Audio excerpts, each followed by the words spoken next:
थालीपीठ, थेपले, बाजरीची भाकरी, तांदळाची भाकरी, ज्वारीची भाकरी, बऱ्याच अशा रेसिपी तुम्ही आतापर्यंत बघितल्या असतील। पण मी आज तुमच्यासाठी मस्त ज्वारीच्या पिठापासून मसाला भाकरीची रेसिपी घेऊन आली आहे आणि त्यासोबत हिरव्या मिरचीचा ठेचा नाहीतर मग तिळीची चटणी आपण बनवू शकतो।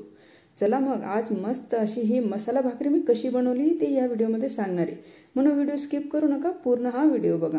चला मसाली भाकरी बनवण्यासाठी मी इथे काय काय घेतले ते सांगते। मी इथे एक बाउल घेतलाय, त्यामध्ये इथे मी ज्वारीचं पीठ काढून घेतलंय।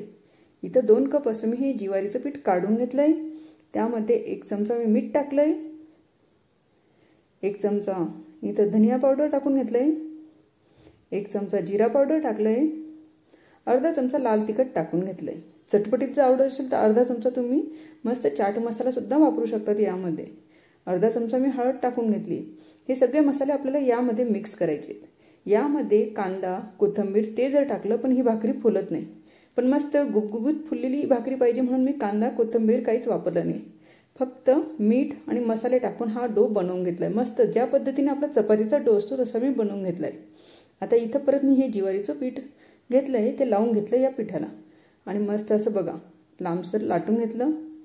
त्यावर 1 चम्मच असं तेल टाकून घेतलंय आणि असं आपल्याला लावून घ्यायचं, म्हणजे मस्त एक पुडाची ही भाकरी बनून तयार होते। मग हे बघा दोघं मी असे एकसारखे करून घेतले आणि आता परत यांना ज्वारीचं पीठ लावून घ्यायचंय आणि मस्त भाकरीसारखं आपल्याला याला लाटायचं, म्हणजे चपातीपेक्षा थोडं जाड आणि पराठ्यापेक्षा थोडं बारीक असं आपण याला लाटून घेणार आहे। मी पूर्ण मस्त याला गोल गोल लाटून घेते। छान मळल्यामुळे साईडला थोडे पण याला तडे जात नाही। एवढं छान हे बनून तयार झालंय। हे बघा मस्त हे लाटून तयार झालंय। आता याला भाजूया आपण। मस्त हे लाटून तयार झाले। मी इथं तवा ठेवला आहे, गॅसची फ्लेम हाय केली। मस्त ह्या तव्यावर याला टाकून घेतलंय। याला पाणी वगैरे काहीच नाही लावायचं, ज्या पद्धतीने आपण चपाती पराठा शेकतो त्याच पद्धतीने याला शेकायचंय। वरून थोडं तेल टाकायचंय आणि मस्त याला पूर्ण पसरवून घ्यायचंय। गॅसची फ्लेम हाय किंवा मीडियम फ्लेमवर याला शिजवायचंय। लो फ्लेमवर जर शिजवलं तर कच्चा राहील, म्हणून मीडियम किंवा हाय फ्लेमवर याला शिजवा। हे बघा किती मस्त गुबगुबीत आणि किती मस्त पूड याला आलाय। मस्त खरपूस अशी ही भाकरी आपल्याला भाजून घ्यायची आहे। मी दोघं साईडने तेल टाकून घेतलंय आणि मस्त असं भाजून घेते। कलर पण किती सुंदर आलेला आहे। हिला मी प्लेटमध्ये घेते काढायला। त्यासोबत आपण ही तिळीची चटणी मी बनवलेली आहे, त्याची जर व्हिडिओ बघायला तर मला सांगा, मी तुम्हाला नक्की दाखवेल तिळीची चटणी आणि हिरव्या मिरचीचा ठेचा हा कसा बनवायचा।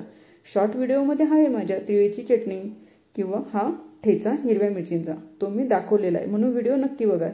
शॉर्ट व्हिडिओमध्ये ते मी दिलेले आहे। आता या भाकरीवर मस्त हा ठेचा आणि तिळीची चटणी लावून घेतली।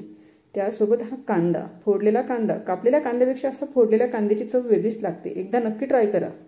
वरून तेल टाकायचंय, मस्त असं तेल, कांदा लोणचं पापड तुम्हाला जे आवडेल त्याच्यासोबत तुम्ही याला खाऊ शकतात।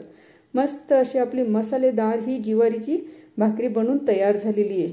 नक्की ट्राय करा आणि मला कमेंटमध्ये सांगा तुमची भाकरी कशी झाली। व्हिडिओ आवडला असेल तर लाईक, शेअर, सबस्क्राईब नक्की करा। बाय।